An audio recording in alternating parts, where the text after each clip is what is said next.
on start. 6, 5, 4, 3, 2, 1, 0. All engines running. Commit. Liftoff. We have liftoff. Hello and welcome to episode 21 of the Launchpad Space Podcast. My name is Paul Ring and I'll be your host as we explore the history and science of spaceflight. Today's guest is the author of The Astronaut's Wife, How Launching My Husband into Outer Space Changed the Way I Live on Earth. Stacey Morgan, welcome to the Launchpad. Thank you. Excited to be here. Well, thanks for coming. This is a great book, and I was kind of psyched to see that you or to hear that you had read the book yourself, which is kind of neat. It was quite the experience, but I'm glad I did it. Yeah, I've heard others that are written by that are read by the author, and they seem kind of, I don't know, they have just, there's a difference to them, you know. It's definitely nice to hear it in the author's voice, but also sometimes you listen to books and you think, maybe they should have asked somebody else. Well, I thought you did a good job, and thank you. I listen to a lot of books driving to work because I've got an hour commute into Boston, so it's kind of it gives me something to keep my mind busy. That's right. So that's good. So you're obviously, but the title of the book, you're an astronaut's wife. That's right. And just so people who don't know your husband, it's Drew Morgan is his name. That's right. West Point graduate, U.S. Army doctor, served tours in Iraq, Afghanistan, Africa, part of the U.S. Army parachute team. And on top of all that, he was selected as a NASA astronaut in 2013. That's right. And was it from 2019 to 2020? He spent about 272 days in space. That's right. That's right. 272 days. Right. Launched in July of 2019, came back in, what we now know was kind of the upswing of the pandemic. At the time, we were hoping it was leveling off, but little did we know that we were just getting warmed up. Of course. That's quite a resume. But he's had an interesting career, and you've kind of, been working together. I think you call it both of you on a mission. Yeah. Which is kind of an interesting way to put it. We definitely think of ourselves as teammates, and we've always kind of been on mission, whether that's specifically a military mission or a space mission. There's certainly a lot of parallels to the two lifestyles. Sure. And I think in both, one of the biggest similarities is that having a supportive partner with you makes a big difference. Not that single people can't be successful, but certainly if you had a partner who was not supportive and kind of not all in the military lifestyle or the astronaut lifestyle, it would be very hard to do your job well. And so, in each of those times when we've picked that career field, it was kind of a choice we both had to make, because in both cases, the whole family is part of it. It's not like being an accountant, some days are 9 to 5, but it's still a very unusual 9 to 5. And the whole family is involved, and the whole family has to sacrifice in order to fulfill the mission. Right. Now, when did you start thinking about writing a book about your experiences? Yeah, my husband had come home for my work. I do a lot of speaking at women's groups and with women's organizations. And so, of course, just for interest, I would sprinkle in stories. I've been sprinkling in stories about our time at NASA or in the military for years, just because there are some very interesting stories.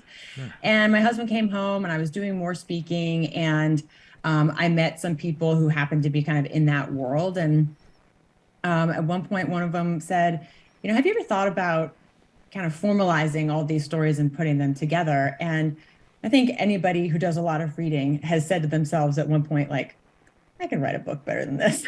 right? How hard could it be? And so, the arrogance of youth, I was like, well, who hasn't ever thought maybe they could? But I've never actually took the time to try to do it. When I sat down and kind of wrote out some of the stories and kind of the outline of kind of what I would want to put in it, if I did write a book, it was interesting to see that there were some big themes that honestly, had I not written them all down, I don't know that I would have kind of connected all the dots from all from deployments to the space mission to just life stuff. Sure. And so that was kind of neat. And so kind of seeing like, oh, okay, there actually is kind of an arc here that would make sense. And it kind of went from there. And it's certainly a very long process. It takes it's like pretty much a train up to a space flight to launch a book is a lot like launching a rocket. Apparently it takes a long time. But yeah, it was after he came back. Okay. And what was kind of your process? I know you talked about it a little bit there, but I mean, I understand you'd done some journaling and stuff, so you had that to kind of start with. Yeah, I'm not a big journaler, but for the last maybe 5 to 7 years, certainly since we came to NASA, you have such unique experiences now and again that you just think, I got to write some of these things down because first of all, I won't remember it in detail very well in 5 years or whatever, but I got to write this down because I won't even believe it myself if I don't write this down. Right. And so I started I'm not a big journaler, but once a month or something like that, I would kind of just go on my computer, put some notes in about this thing happened this month and this was interesting and here's how I was feeling at the time. And so those were really helpful, obviously, as I was kind of reflecting back on the story. And then certainly when Drew was in his train up to launch and then while he was in orbit, I definitely doubled down on the journaling to keep track of what was going on because my husband is a big journaler and just for his own records, I should say that he's more of a bullet point journaler, I think. But and he would always say you should, that he really enjoyed it. He liked having a record of things he's done and the big events, and I should do the same thing. Knowing that even if it never sees the light of day, it's just part of your own history that you kind of want to keep track of. And sure. And I'm glad I did because it certainly helped when I needed to fill in some of the gaps in the stories. Yeah, the thing is, nowadays you don't have letters so much, and emails are transitory at times.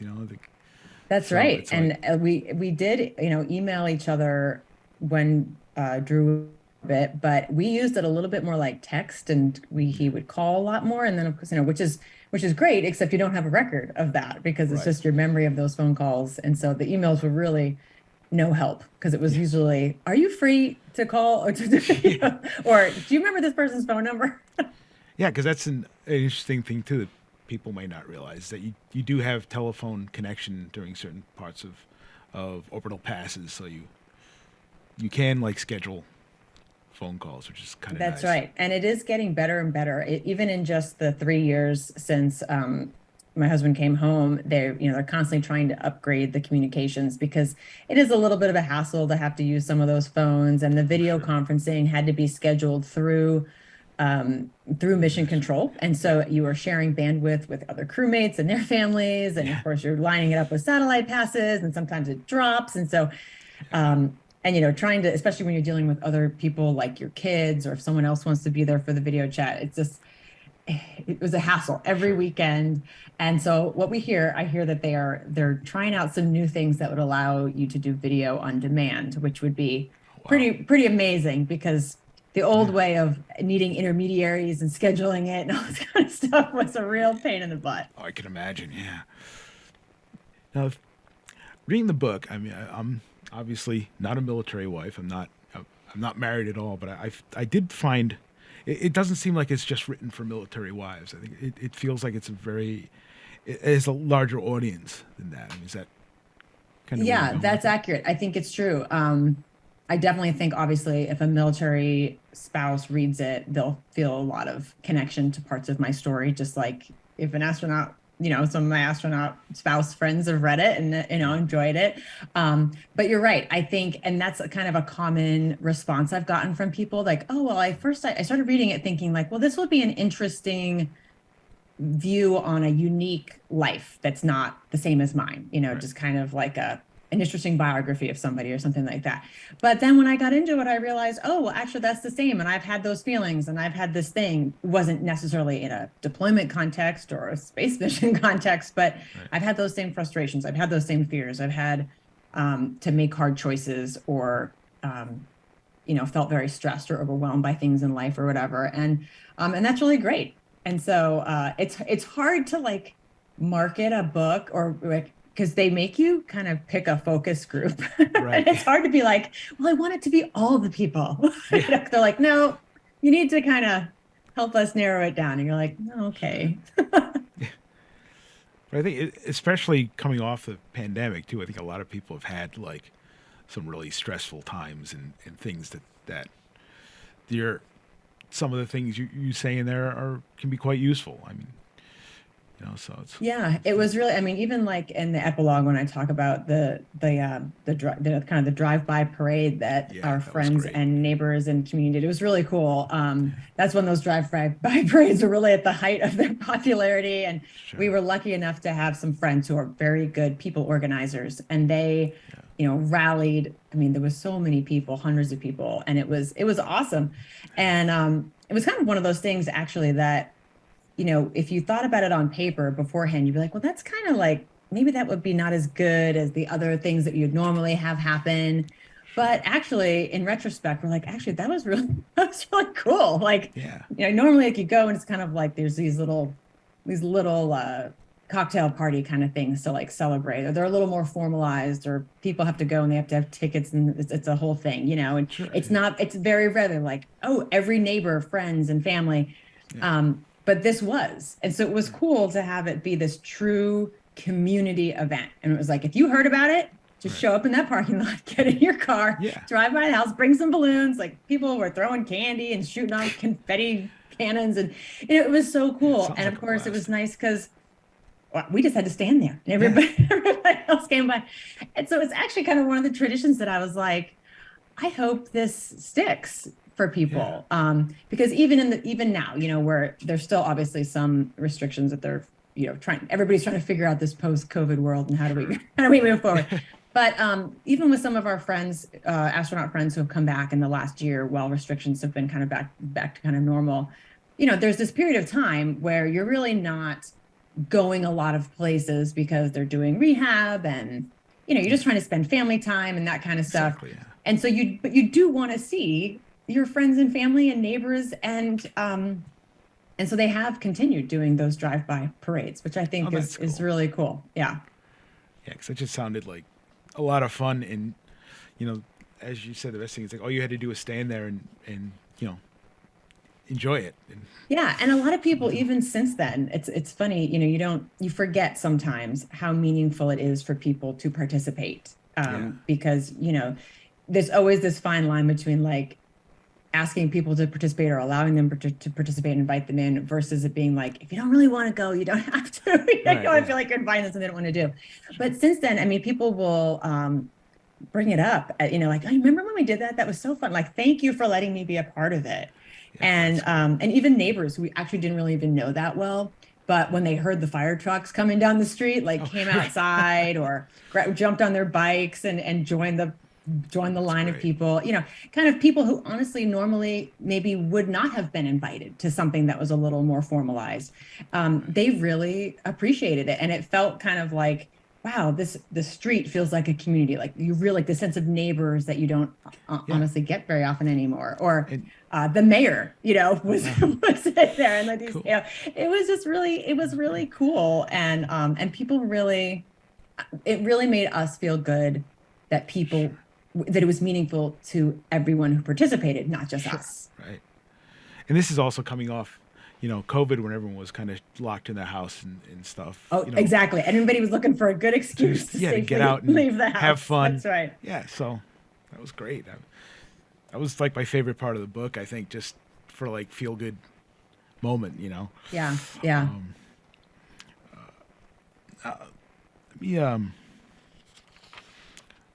It kind of brings me to one of the things you talked about friends, stuff like, I think you call them the bologna on sale, bologna's on sale friends. Yeah, your bologna's on sale friends. Yeah. Tell me a little bit about that and how you. Sure. Well, I think it's we talk about it a lot with women and mothers in particular, but I think it's pretty universal for men too. This kind of yearning we have to be known by somebody, not someone who's like legally obligated to know us, like our parents or our sibling or our spouse, but to have this friend who just gets you and is doing life with you in your town. So a bologna is on sale friend, that's a phrase that a friend of mine coined a number of years ago. And she described it as somebody who has to live in your hometown, or not your hometown, but the town that you're currently living in.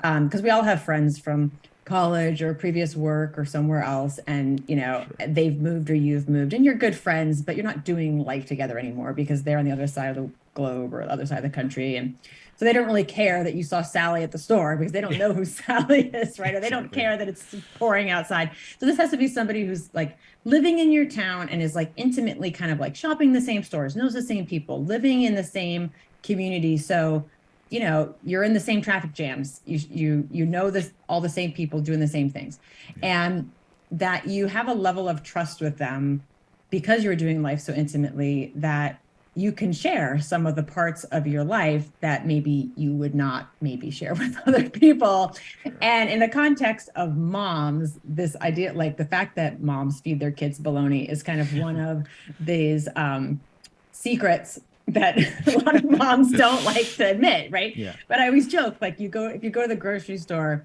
if you were to say in any Facebook moms group, I feed my kids Lunchables, like 50 moms would pile on you and be like, I would never feed my kid that trash or whatever. But when you go to the store, it's like a huge section of Lunchables, I mean, absolutely massive. And that they would not have this huge section of Lunchables if they were not selling a crap ton of Lunchables, right? So someone's lying, and it's definitely those moms. They are totally selling their kids, feeding their kids Lunchables, and they definitely are feeding their kids bologna, even though we know it's not the best for anybody, kid or adult alike. So a bologna is on sale friend is that friend who you are so comfortable telling the truth and being your authentic self that you can admit you feed your kids bologna, and you feed them so much bologna that when it goes on sale and they are at the store and they see that it's on sale, they call you and they say, like, you got to get to the store. Bologna is on sale.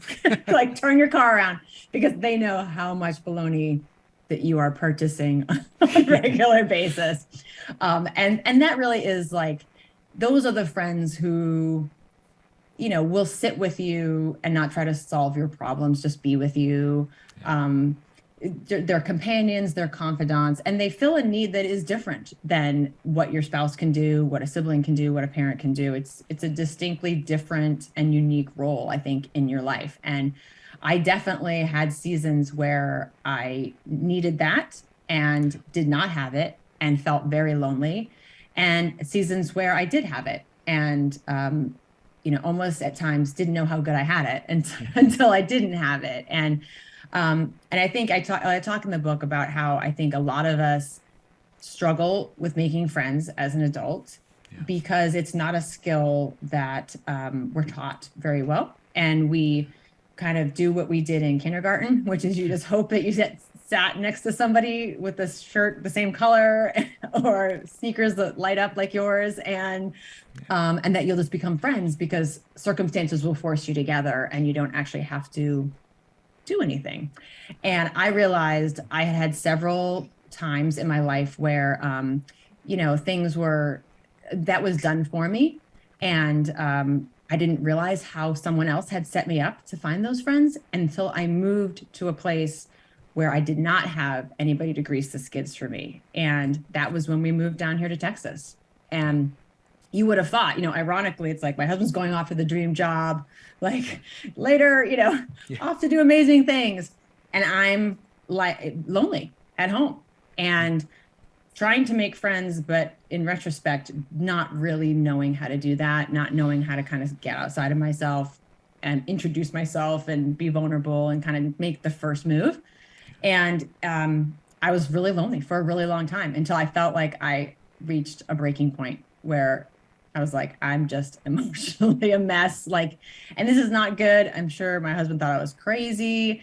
I just was, because I was just so lonely and it was affecting every aspect of my life. And so I was like, all right, if I'm going to find friends, I guess like I'm going to have to do it. That's pretty much what happened. Is that friend who had coined the phrase bologna is on sale friends. When I called her and said, I'm such a victim. I have no friends. She was great. She was like, that's terrible. I understand. But what are you going to do about it? Yeah. And it was like, what do you mean? What am I going to do about it? Like, people are just supposed to call me on the phone and introduce themselves. And tell me that they want to be there. Like, it's like, well, that's not how the world works when you're an adult. And so it was like speed dating. I had to go out and find people. And even though I lived in Texas for 6 months, I really did not know that many people, like where I knew their name or had their phone number or had really any idea who they were, other than the fact that they wear a blue shirt to the gym, or, you know, that they drop their kids off at the same time, or that we go to the same whatever. And so I kind of had to put myself out there and introduce myself. And then it felt very weird. I felt like I was like trying to give them some weird pickup line, like, do you want to come over and have coffee at my house, or do you want to get together? And in the process, it was a little weird at the beginning, but in the process, I realized everyone I talked to, not only were they thrilled to have someone come up to them and say, like, I want to be, like, I'd like to get to know you better. Like, who doesn't want to have someone say, I'd like to get to know you better? Sure. But that we were all waiting for someone else to make the first move. And that here I had felt like, gosh, everybody has their circle of friends and I'm on the outside and that's a closed circle. And I, you know, like, I don't know, they're just too cool for me. Or that's a clique and it's whatever. We don't share the same interest. Or because we were a military family, I felt like people didn't understand. And like they were going to ask weird questions about the war. Or sometimes when you tell people that your husband's an astronaut, it changes the dynamic of the relationship. And I didn't want that. But the reality was a lot of that was my own stuff to work through. And most people were they had been waiting for a really long time, just like I had. And when I made the first move, they were thrilled to become friends because they were lonely too. Yeah. I'm assuming you must have some friends among the astronaut spouses. How does that work? I mean, how do you? Yeah, so we do. We have, I mean, back in the day, it was called the Astronaut Wives Club, back when it was just wives. That was started way back in the beginning, kind of the wives of the original, you know, Mercury, Gemini crews. You know, they knew each other and they used to hang out and stuff, but it really didn't get formalized until kind of Apollo. Marge Slayton was the one who really kind of made it her project and was like, all right, you know, there's enough of us. There's too many of us to fit in someone's living room anymore. You know, at that point they'd gotten to 20 plus, you know, active, and they were recruiting new classes every so many years. So it was just getting bigger and bigger. Sure. And so they became the Astronaut Wives Club, which of course transitioned to the Astronaut Spouses Group in the late 70s when women became astronauts and they had male spouses. And so we needed to do a little updating to our title. And so, so now we still exist. To be a member, you literally are just the spouse, the partner of an active astronaut. That could be a NASA astronaut, could be an ESA astronaut, JAXA, Canadian. We're kind of more, we don't have the cosmonaut wives in it with us just because they don't live here in the United States. So pretty much it's the spouses who live here for the most part. And yeah, I mean, I think we really enjoy getting together. We get together relatively regularly. It was obviously less during COVID. But, you know, as the crews got smaller and smaller after shuttle ended, and you went from crews of 7 or 8, and so you had 7 or 8, you know, sometimes more spouses experiencing something together, and then we shrunk to Soyuz, where, you know, there was never 3 Americans on that crew. Obviously, at the most there was going to be 2. So then you had just 2 spouses, you know, maybe two American spouses experiencing at the same time. When my husband launched, we were the only American on the Soyuz, so it was just me. So it made having the astronaut spouses group camaraderie a little bit more important, because you didn't have the camaraderie of fellow Americans necessarily on your crew. Now, when you get, when your spouse got on board, then of course there's the spouses of the other onboard crew for that expedition. Sure. But it is a very unique lifestyle, obviously. And we needed, we like getting together because we like to talk about the things that are going on, and there's nobody else who can understand it really and fully than like another astronaut spouse. And we like to celebrate each other. You know, we kind of joke that movies like The Right Stuff, and even all the current astronaut movies, it's like the camera's right here on the crew, but if they just panned like 45 degrees to the left, the family's there, And, and it's unique because we're experiencing the same thing, just slightly off angle. So we're experiencing all the training, we're experiencing all the stress leading up to the launch, we're experiencing that whole expedition, but we're just like 1 degree off. But we are still experiencing it, and we have a very different perspective on it, but it's still part of what encapsulates mission success. Right. The reality is that if the family's falling apart or there's really crazy stuff happening on Earth, like it's going to be really hard for that crewmate to do their job. Sure. And so we feel, just like astronauts feel, a lot of self-imposed and, rightfully so, pressure to perform well, because of course their crewmates' lives depend on it, the mission depends on it. We as spouses feel pressure too. Like we need to keep things together at home. This is similar to military experiences in a way. Like you want to keep the house and the kids and just all the things of running your Earth life.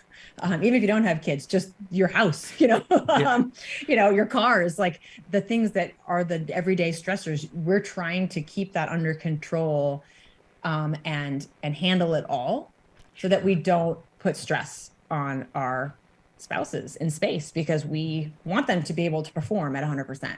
Right. And we know they're in a uniquely dangerous environment and they have different stresses on them than they have when they're down here. Yeah. So that is a unique thing, because people are like, well, what's the big deal? Like, well, it's like, well, it is a big deal. It's like this intangible thing, an extra burden that I think until you've experienced it, it's hard for people to kind of wrap their minds around.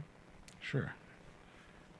Ideally would be if someone like your husband could just like press pause on the home life and have it just be right where it was before, where there isn't like, the car isn't breaking down, or there isn't like, an extra bill coming in that you weren't expecting or something like that you'd have to deal with, or, Yeah. There's all these stresses. Yeah. Well, that's exactly right. And I think sometimes when people think about astronauts, they think like, oh, the mission's so successful. Like the stresses must be from doing the things that they have to do in front of them. Like the stress must be all from spacewalking. And it's like, well, yes, on those days and training for that is stressful. But another part of stress is knowing that life is going on without you at home. Right.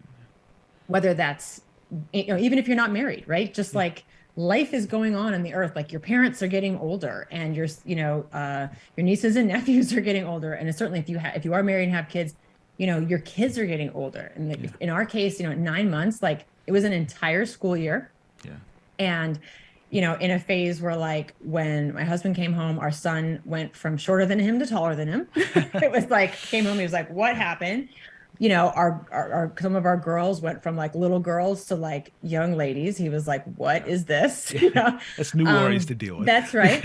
And it's just, they're missing out on life, and time takes on a funny rhythm for them up there because they don't have the cues of time like we do. Sunsets, sunrises, once a day, and there's no weather changes. And it's, and so time, and of course their schedule tends to be similar-ish, up there.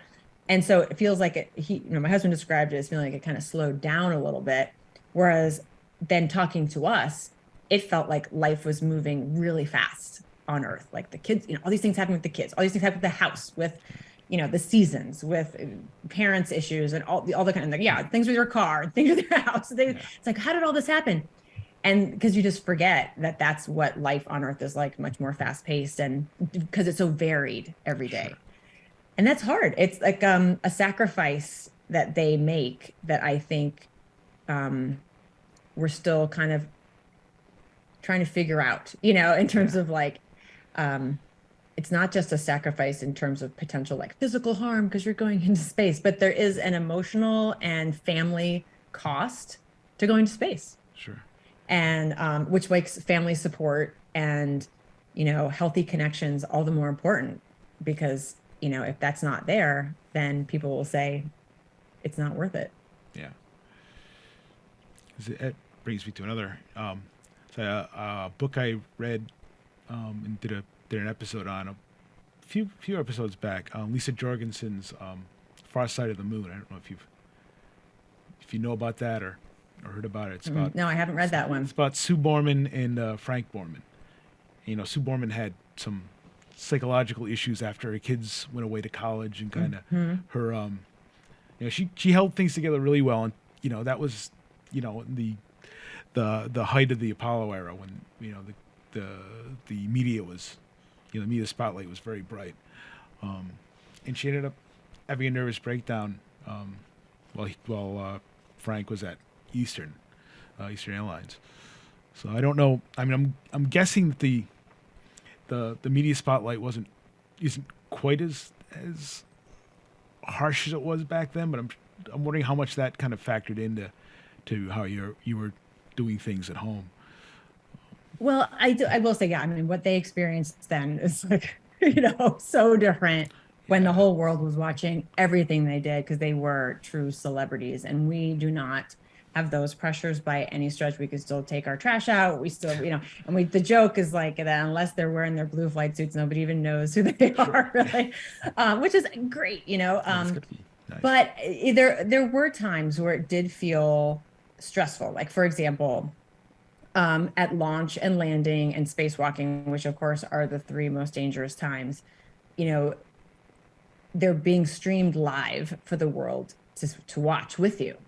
And I hadn't really thought about how, you know, if something happens, I don't get to process this first, like before other people do. Like, so on military deployments, you always do, like, because of course you couldn't, the most times of the most dangerous things, you're not watching it live. You know, no one's watching it. It's, you know, they've locked down communications. You're maybe never going to hear about it. And if something does go wrong, they take notifying family first very seriously, you know, and they're going to come and find you, and they're going to lock it all down until you get to kind of process that first.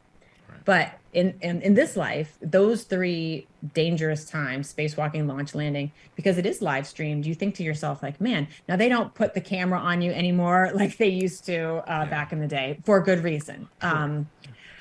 Because there has been times when things have gone sideways, and it's all fun, you know, until it's not. And then you realize, like, gosh, these poor families had to process, you know, like with Challenger, you know, these families were out filmed by television crews, and their reactions were recorded in real time for the world to see. So they did not, you know, that's not how you want to, how you want that to go. And so we have learned from that. And so families are, kept in, you know, we're kind of pulled aside. We have a private place to watch those events, and that's great. And they have people with us who definitely are there to support us no matter how it goes, which is really important. That's really great. But there is a little bit, it is, you know, you're watching these things, and of course, friends, family, random texts, you know, on the YouTube streams, you can see thousands and thousands of people watching alongside you. Sure. And you do think to yourself, like, man, if this went poorly, like, somebody else may hear about this before our relatives do, because they're watching it live and the relatives are not, or time differences or something like that. And so that does add a little layer of just thinking about how you kind of carry yourself in that moment, I guess. And then certainly, like, for me, I thought a lot about when I have my kids with me, you know, they're looking to me for how to respond in this situation, even though everything went successfully and perfectly nominal. You know, they have never experienced this before. So what are they going to do? They're going to turn to their mom, and they're going to be like, how to react. And even my in-laws and my friends and family, at times, they look to you, the spouse, for kind of like, what's the appropriate response in this situation? Should I be happy? Should I be excited? Should I be nervous? Should I whatever? And so you kind of have to think, I mean, at least I did. I tried to think ahead. Like, I may be nervous, but I'm going to assume everything's going to go well. And I don't want to make this like a total downer. You know, this should be exciting. It should be fun. And I can be nervous, but I don't necessarily need to like convey that to everyone, because I don't want them to feel like they can't celebrate or can't experience it in their own self the way they want to, because they're nervous about how it's going to affect me. Right. That's cool. It's really some interesting stories that you tell about, being in Baikonur for the launch and doing the EVAs, how they kind of I think there was one that was kind of normal, and then afterwards there were things got locked down. You're basically kind of stuck in mission control. Yeah, I mean, because spacewalks are funny, right? Because when they're going well, they're really boring. Yeah. And so I would add, it's nice to have. They always offer to us usually when the world isn't locked down. If you want to come to Mission Control and watch, you can. Or you can stay at home and watch on YouTube like the rest of the world. That's fine too. But it is fun. I did go. I made the choice to go to Mission Control for all 7 of my husband's spacewalks. I dragged my children to one of them. They lounged around, laid on the floor, ate cookies, and probably only looked at the screen for 10% of the long time because it was boring. When it's going really well, it's like a lot of, it's 7 hours of up close hand videos as they're there's not a lot. Like, every once in a while you get an amazing view of the Earth or something, but if they're working hard, it's just like very close views of the side of the space station, which just looks like the side of your refrigerator. So it's, not that exciting. But having friends there was great. They also start very early because, of course, as I'm sure your listeners know, the space station is on Greenwich Mean Time. Right. So they go out, they're usually shooting to go out the hatch far earlier than you would want to be up, dressed, and sitting in Mission Control. Sure. Usually like 7:30 or something like that. And so to ask a friend like, hey, do you want to join me? But like, what time would you like to show up? Because please do not feel that you have to sit with me for all 6-7 hours of this. And we are not going to be there at 5 a.m. when they start suiting up and oh sure, yeah, that's pre-breathing hours. Yeah, like forget it. So it was like, all right, I'll in my case, except for that one time where I did make the kids go with me, and like I think because it was a Saturday and they didn't have to miss any school, it was like, all right, I get them on the bus, I get them going, like watch the first part at home on the TV while we're bustling all over the place just to get the kids out the door. And as soon as they're gone, then I will leave and go to Mission Control. And I'd tell my couple of friends who were joining me that day, like, okay, just like what works for you, 9, 10, whatever you want. And that's fine. Somebody will grab you, and don't feel like, after a couple hours, you'll probably have seen enough. That's fine. Don't need to stay the whole time. Because it's nice to have friends, but you also have to be realistic that people have lives, and they don't necessarily need to spend all day sitting next to you, as nice and comforting as it is.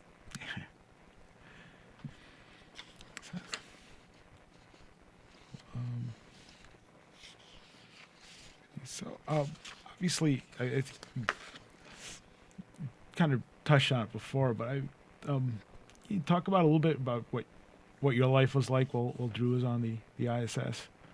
Sure. Routines had changed and stuff like that. Yeah, I mean, it's a funny, I think, just like I think people think that my husband like floats around the house in some kind of space suit all day. I'm like, no, it's just normal. Like, wears regular clothes when he's here. When he was in space for the rest of us, it was like normal life, just with a little bit of extra stress because you're single parenting and just kind of, like you are anytime you're in a unique situation, like, please don't let anything break. Please don't make me have to make decisions I don't want to make right now. There's the extra stress of just not having another person around to help bounce decisions off of or whatever. Sure. And I was lonely at times, but then it's kind of like a normal everyday life punctuated by these extraordinary and sometimes really weird moments where it's like, okay, today we're going to go to Mission Control and watch your dad float in space. That's crazy, right? Yeah. Or once a week we'd have that video conference with them, and I will tell you, like, you cannot impress your kids no matter what you're doing. I recently heard Bruce Springsteen say that his kids like totally not impressed that he's like the most amazing musician. They don't care about any of his stuff. I'm like, I understand exactly what he's saying, because our kids were totally not impressed. Drew's literally doing backflips and like floating candy into his mouth and flipping pens. They could have cared less after about the second video conference. The novelty wore off. So it's you have these unique moments. Sometimes you get invited to some things if if a special guest is kind of coming through NASA or something, and it's somebody that, which happens sometimes if somebody's coming through Houston, if you follow, the Johnson Space Center social media, you'll see pictures like, oh, so-and-so singer was, went on a tour of NASA. Well, it's because they had a stop in Houston for a tour or something, and they had some time to kill. And so their tour manager was like, can you, let's go over there. And so sometimes if you're lucky, because they know that you're kind of in this weird space, single parenting, or just, with your spouse being on board, they'll be like, hey, so-and-so's coming through. Do you want to meet them? And that's kind of a really unique thing. My son is super into Star Wars, and one of the people that happened to come through, one of the I can't remember which one, but one of the Star Wars movies came out, and two of the actresses happened to come through, and Drew mentioned to somebody that our son is like crazy Star Wars fanatic. So they asked if we wanted to come and he could meet them. And that was, I think, the one time my son was impressed by the whole thing. It had nothing to do with what his dad was doing. Yeah.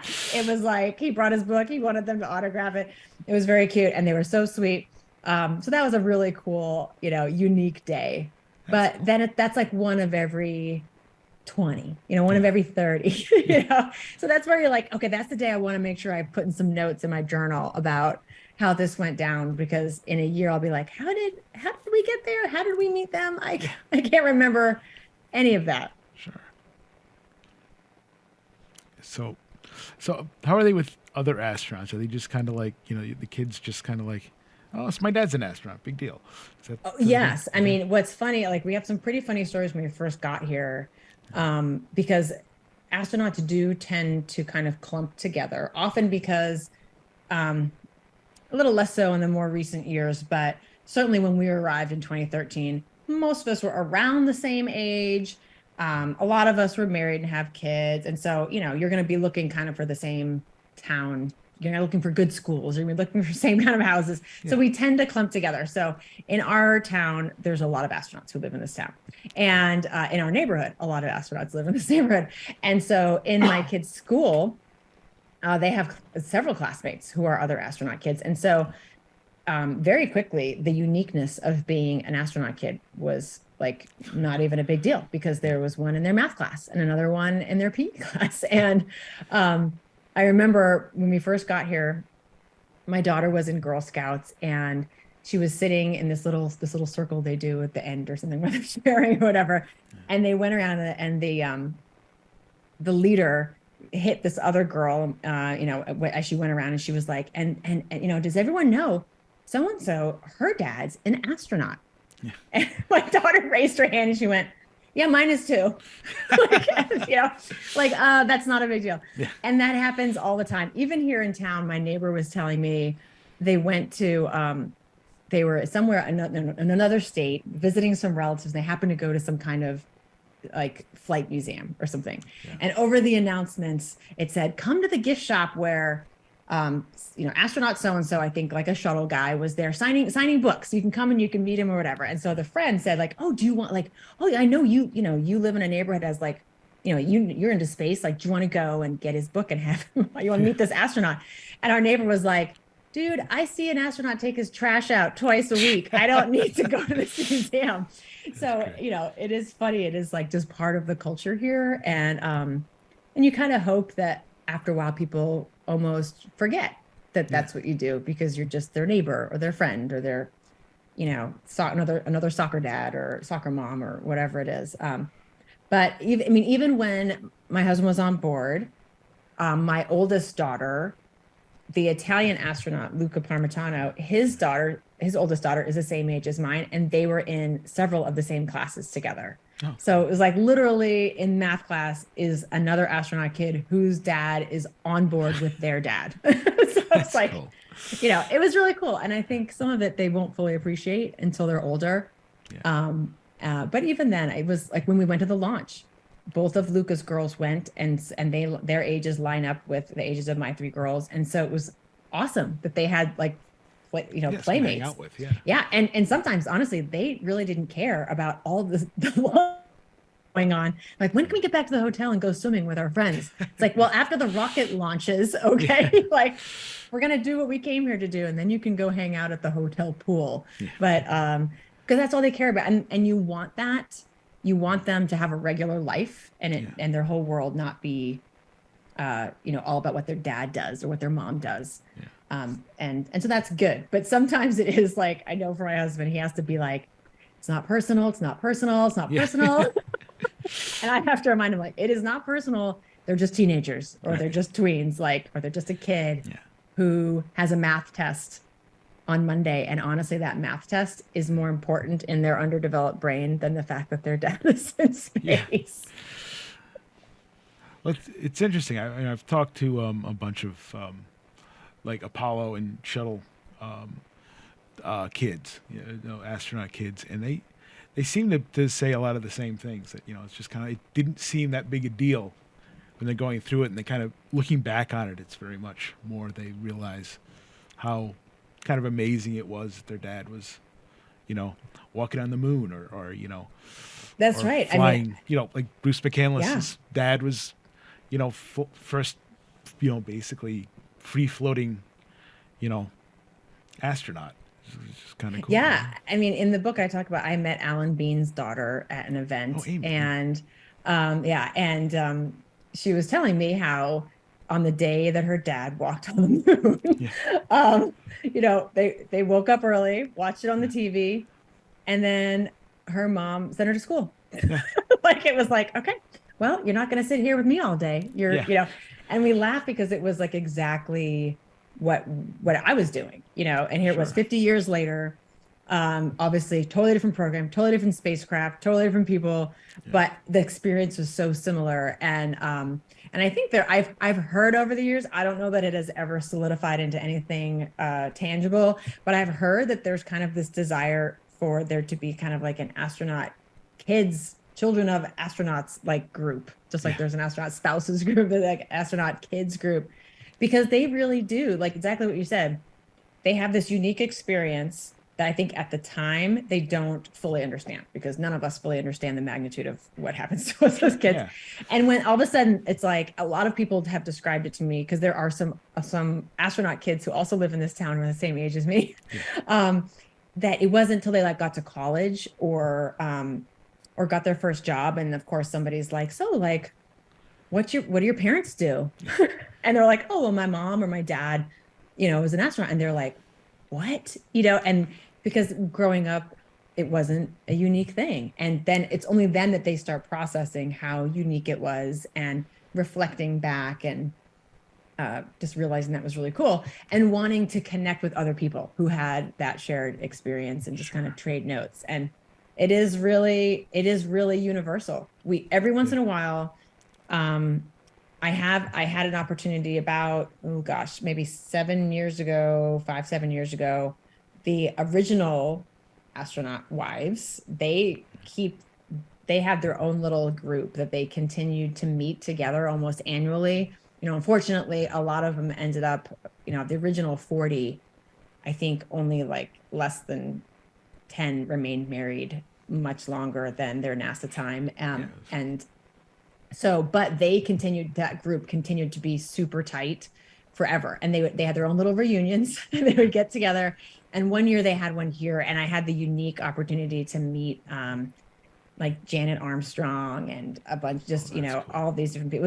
It was really cool. And their stories were hilarious because they were completely unfiltered, wonderful older ladies who just really didn't care anymore what they say. And they had a hilarious and just fascinating stories from that time. And, they just, I think the vibe I got was that they feel like a lot of their story remains untold, some of it by choice. Right. And some of it because at the time it was just deemed not as interesting, or the focus needed to be on what their husbands were doing in order to kind of win that space race or whatever, exactly. And that's fine. They've accepted that. But I thought, like, every story that came out, I was like, man, like, that story is so awesome. Like, everybody needs to know that story. And it's just too bad it's not out there. So hopefully, as we get better about and it's more open. I think back in the early days, it wasn't open for spouses to kind of talk about the reality of the experience, that it is awesome. And it's also stressful. And it's, it's all these things in once, and it's okay. And saying that you are nervous does not take away from the pride you feel, or how loyal you are and how supportive you are of the mission. Like, all these things can coexist. And I think we're getting better about sharing those stories, because they are they're what I call the human side of the story, because you can Google the science that they're doing. You can get all the stats on the rockets and the durations and the missions and the numbers and all the data and all the kind of things.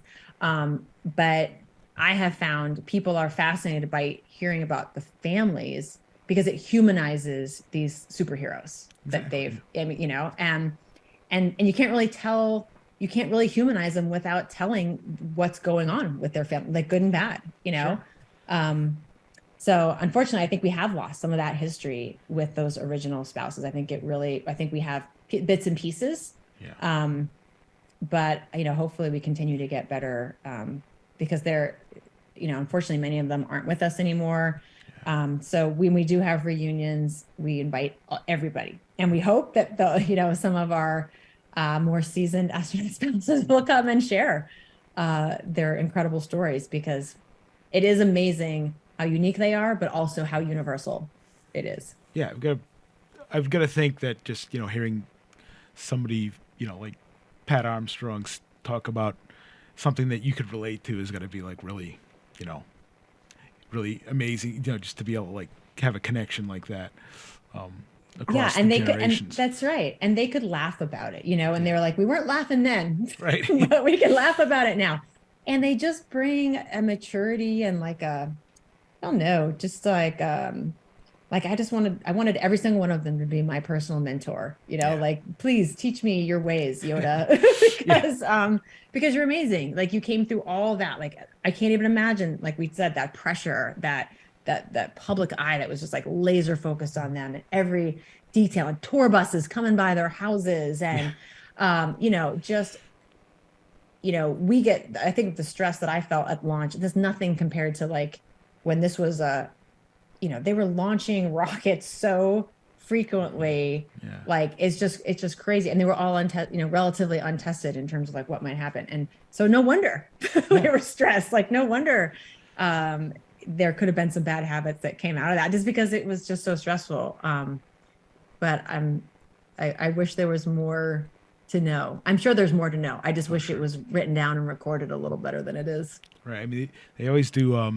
NASA History Office does interviews with the astronauts. I don't know that they really do it with the wives, which would be interesting. No, and they've done some with combined. Like, I did a podcast. They have, they're Houston. We have a podcast. They've done several where they did couples. But I will say, even then, it was a great podcast. But even then, it very much focused on the mission. Right. And you're like, there's no shortage of information about the mission out there. You can watch, you can pretty much like, we joke that like when Drew was on board, I could watch a video of him brushing his teeth, getting dressed or exercising, eating food. Like, you can see all these things they do. There's no lack of kind of documentation on everything they're doing. But I think that what people want to hear about, because they've already seen all that stuff. They want to hear a lot. Like, people get asked me a lot about how do you communicate when because they want to know, like, they know how hard it is to communicate with their spouse and friends when they're in the same office building. They want to know, how do you do that when you're in space? Like, how do the kids react? What kind of, like, they want to know about the food and the bathroom and the phone and the internet, because that's real. That's like a connection that you also have on Earth, know?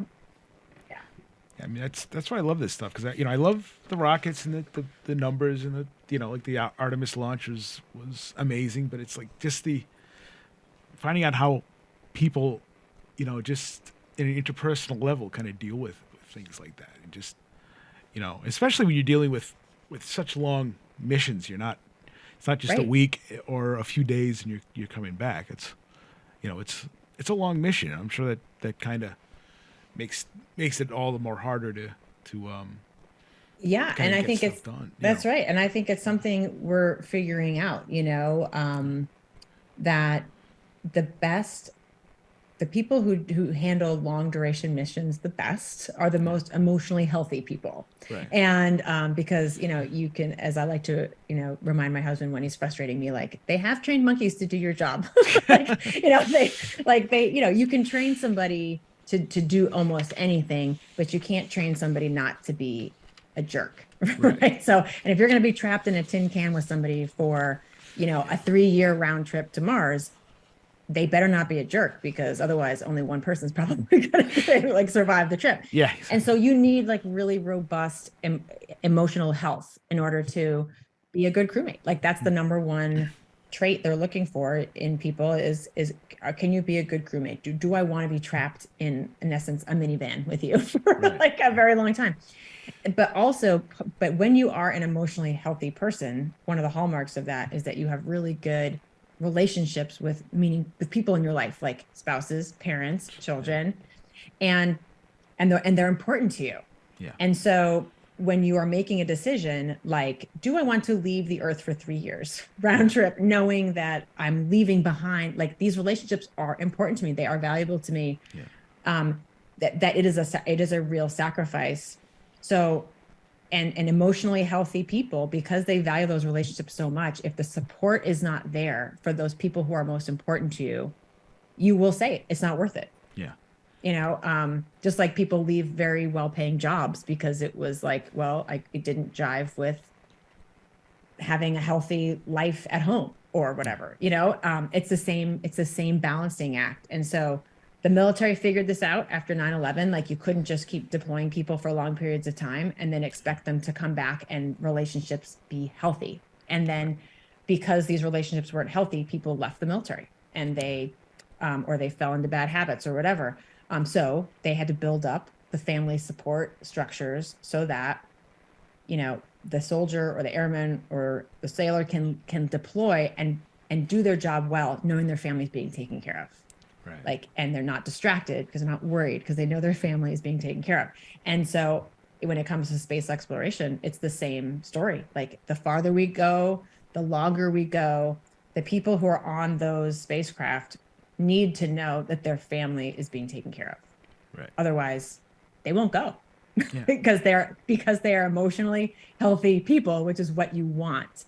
And so, it makes it rethinks things. It's not the 2-week mission anymore that you could just gut it out with the guy you really don't like, or it's not 5 orbits and come home. It's 6+ months minimum now, so that's a long time, and a lot can happen in that time. And for a lot of people, having been here for 10 years, we've seen a lot of things happen. We've seen people who knew that their parents were going to pass away maybe when they were on board. We know that people have had babies when their spouse is on board, or right before they were going to leave, or kids, people's houses flooded, or there's medical emergencies, all these things. And there's no way that anyone could do their job, no matter what it is, if you're worried, completely consumed with worry about the people who are most important to you. Yeah. So, they have great psych team, they have support teams, and we're always working to improve that. It has to evolve as the space program evolves. Sure. Because if it lags behind, that will affect our ability to fulfill the mission. Right. I'm not a particularly religious person, but I found there's a lot in your book as far as about God and his importance in your life and your husband's life. And you want to talk about that a little bit? Sure. I mean, I think over the years, my husband and I are both people of faith, and I think unfortunately, so much of religion has been politicized in the last few years that it feels harder to talk about it than it should be. It feels and so it was kind of nice to when I talk about it in the book, I try to do it with a very open hand. It was it's important to me, and it certainly affects my it adjusts my perspective, hopefully, in a wider aperture than it would, honestly. It should make my aperture wider, not narrower. It helped ground me in times that would otherwise have felt very scary. I think I saw that, you can kind of make the tie between how I felt at launch, where it was like, is this rocket gonna go or is it gonna explode? And kind of this moment where you kind of have to decide, like, is my happiness and my sense of security in life based on what happens with this rocket? Like, if I become a widow, right, in 5 seconds or whatever, is my life over? When you build your life on something that could be taken away from you, that's very scary, because all of a sudden it just feels like you're just being tossed around. And I think a lot of people felt that way when the pandemic took things away that they thought would never go away. Their job, their financial security, the ability to like go to the gym, like whatever they defined as like their thing. Yeah. And then it was taken away. That's when we started seeing people being really angry and people being really like getting in fights and, fighting people on airplanes and like all this craziness we've seen where we're like, why are people acting this way? Well, it's because they're just being battered by life because they don't have a foundation to kind of stand on. And so for me, my faith was that foundation to put my feet on. Like, whether this rocket explodes, whether it goes, whether the next 9 months are awesome or like bad, like that won't change where my feet are planted. And so I hope that someone who, like, I wrote the book, even though certainly, I didn't want to shy away from my faith and kind of that foundation that I'm standing on. I wanted it to be open-handed enough that, like, as you found when you read it, like I'm quoting things in there or whatever, but you don't have to be fully in alignment with my theological beliefs in order to kind of get the principle that I'm getting at, Exactly, and I could and I wanted it to be the book that, like, if someone read it, if I gave that, I could give it to someone at my church, or I could give it to someone at my gym, or I could give it to my neighbor, and not have to be like, oh, hey, don't worry about the, not make it weird. Like, that anybody could hand it to anybody and be like, I think you'll like this, no matter what their faith background, marital status, age, that's again where, like, my publisher was like, how do we narrow it down? I'm like, I don't want to narrow it down.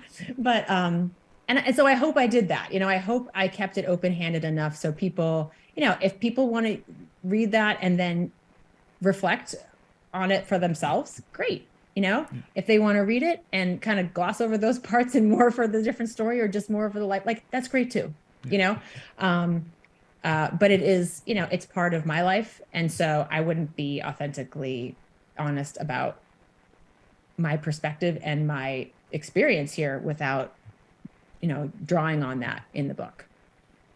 Okay. Yeah. It definitely was, I could see it was an important part. I mean, I definitely wanted to mention it because it seems like part of the whole book is kind of built on, that as a foundation, and then kind of, trying to live the best life you can with, with the adventure and the struggles that can come with it.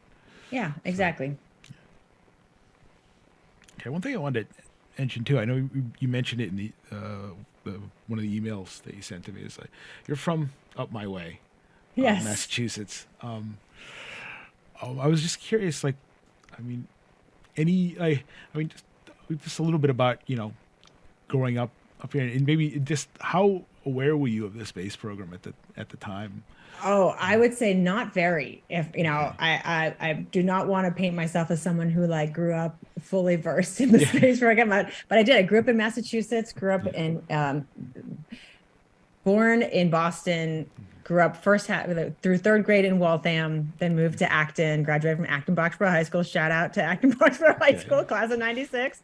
And loved it. I love Massachusetts. My dad still lives in Massachusetts, and everybody always wonders, like, where's your accent? I don't know. No one from my town has it, but I love it. But I really don't. Other than kind of school assemblies a few times when they, pulled out the TV strap to the cart and gathered us all around. And the one that I can remember that I opened the book with was the flight after. It was our return to flight after Challenger.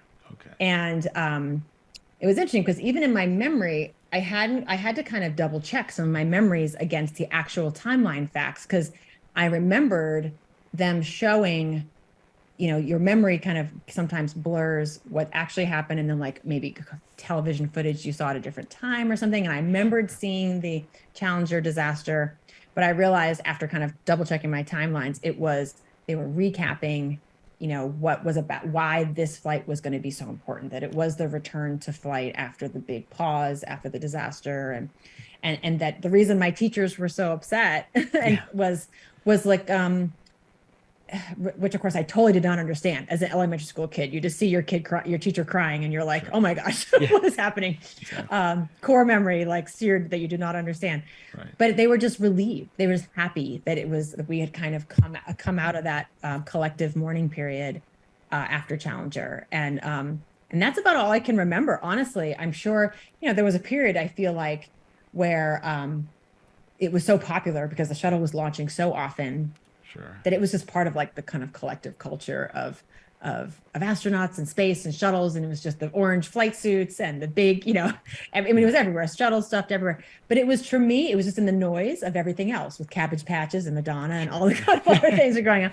Yeah. And it wasn't until in 2012 when my husband came home and was like, I want to apply to NASA, that I was like, what? And then when he actually, was selected, it was like, ooh, okay, I need to, like, before we go down there, we had a very limited time between getting the call and having to move to Texas. But I was like, I cannot show up this complete life change for a whole family without, like, pretty much Apollo 13 being the only space knowledge that I have.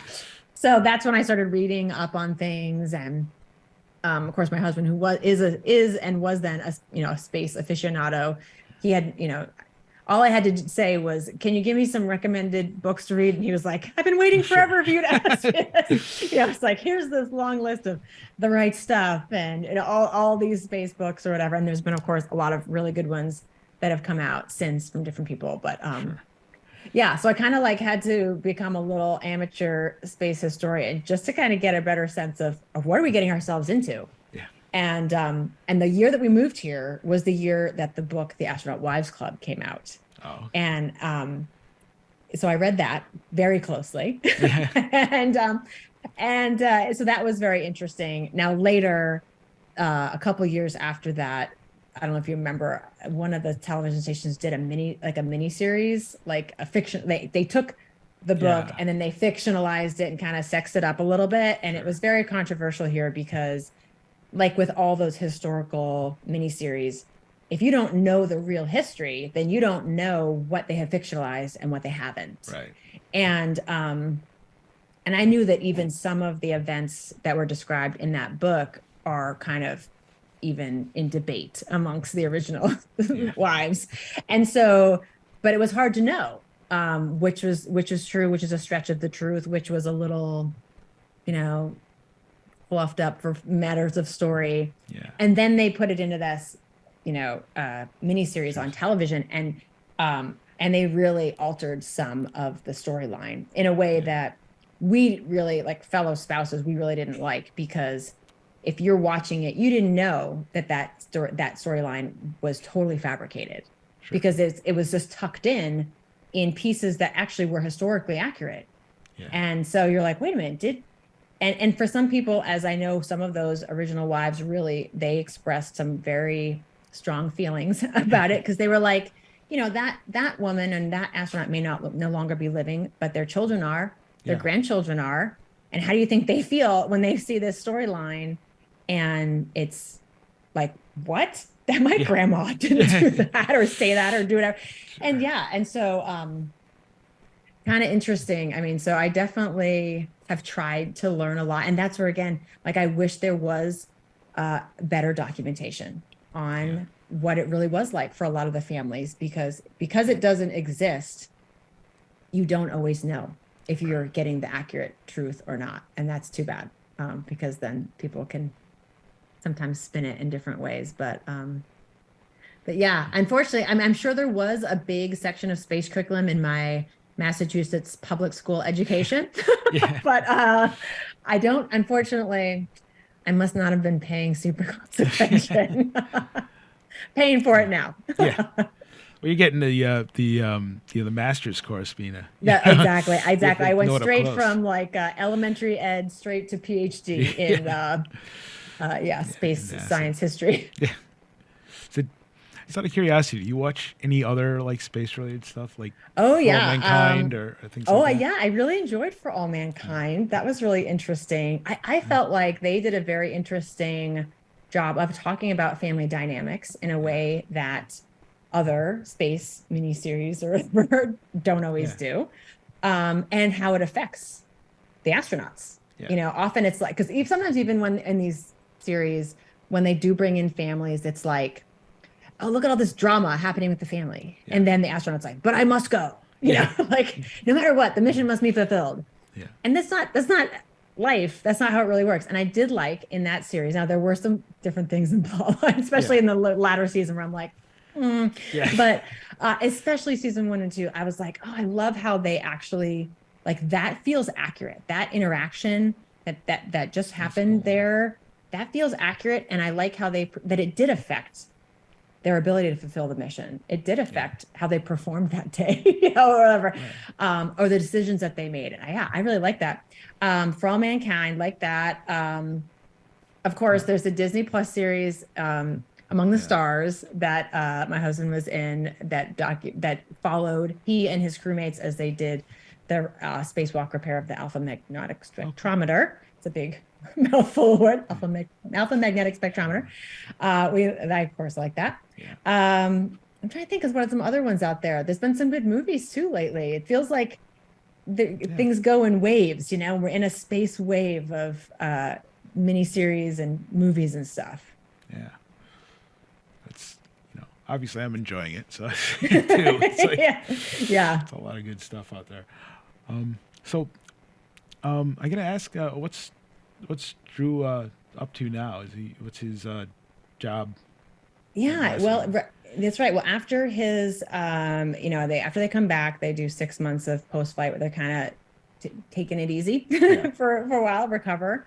And then you get tossed back, you know, into kind of the pool, and you get assigned to different things. He was an increment lead for a while, which is kind of being the intermediary, like representing the crew at certain meetings, but also being an intermediary between the families and the crew and the ground, and just being like when the family has an issue, they can just call that person and they'll take care of it and they'll connect with the right person. So that's a really important job. Makes a big difference for how the mission feels to the families, to have a good increment lead. And now he's working on just some other stuff. And we this summer are actually moving. We're going to do a two-year sabbatical, like a lot of astronauts do. A lot of astronauts leave for short periods of time, a year or two, to back to their alma mater or a different university to teach, or they go to the Pentagon for something if they're on the military side, or to a different NASA center and work as a deputy or something like that. Sure. We're going back to Big Army for 2 years and actually moving to this tiny island in the middle of the Pacific, which actually you may be familiar with because there used to be a SpaceX office there. It's called Kwajalein Atoll. Oh yeah. It's a tiny island in the Marshall Islands, and it's the U.S. Army operates there. It's an Army base, and but there's some satellite GPS things and some radar dishes. It's part of the Reagan missile test system and monitoring.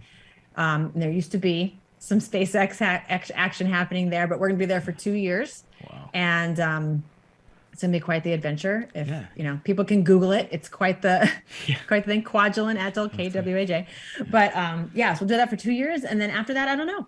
Well, at probably about the halfway point, about a year in, decide what are we going to do, but we're leaving the door open to come back because there's obviously a lot of really exciting things happening. As my Artemis t-shirt attests, there's a lot of very exciting things going on.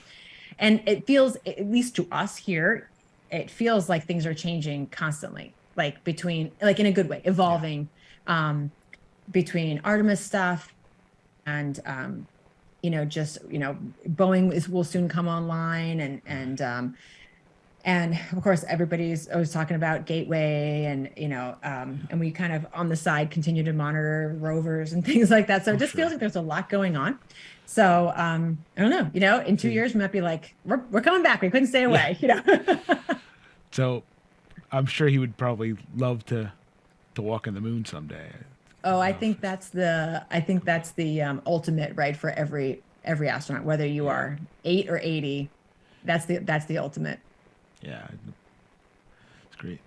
But of course, we both know, having watched For All Mankind, right? You got to be careful once you get there. Yeah. Or one thing that was really funny was I thought was the Space Force show on Netflix. Yes. It's great to be black on the moon. Oh gosh, that felt like, we watched that, we laughed really hard, but that also felt very realistic. We were like, wow, so whoever this writer is, like, they're doing their reresearch. And we're big Steve Carell fans too, so that was funny. Another Massachusetts guy, Massachusetts. That's right. So. We're just a lot of funny people. Yeah. And one thing I thought I saw on I was doing some research this afternoon. Is your son going to West Point? Yes, he is in his great. first year there. Yeah, following in his dad's footsteps. Cool. He's a very reserved guy, Yeah. very reserved. And so there are times when I could, we're like, oh, your dad's doing this. He's going to come, they've asked him to come and give this lecture. And we can see that our son is like, oh, yeah, like, I just want to do my thing. Yeah. And he did admit, he was asked for a quote for, they had done this little, the military had done a little article about families who, multi-generational serving families. And they, Daniel had given some quotes to my son, and he's, they asked, like, does it add any pressure to be kind of following in your dad's footsteps, or, since your dad is kind of known definitely in those circles. And he was like, well, it's helpful to have the knowledge that you get when a parent has done what you've done. And certainly at a place like West Point, a lot is unchanged. So even though it's been 25 years since we were there, it's like a lot of things are the same. But, we said, we want you to do follow your own path for sure. And he admitted it is both a blessing and a curse, because, you can't hide it.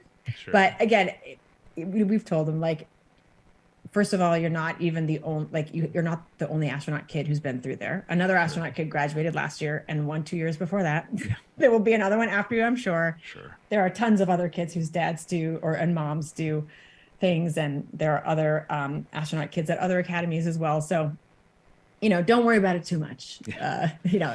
Let us help you, like, learn from our mistakes. Yeah. Learn from your dad's mistake. But do your own thing. Yeah, because you went there too.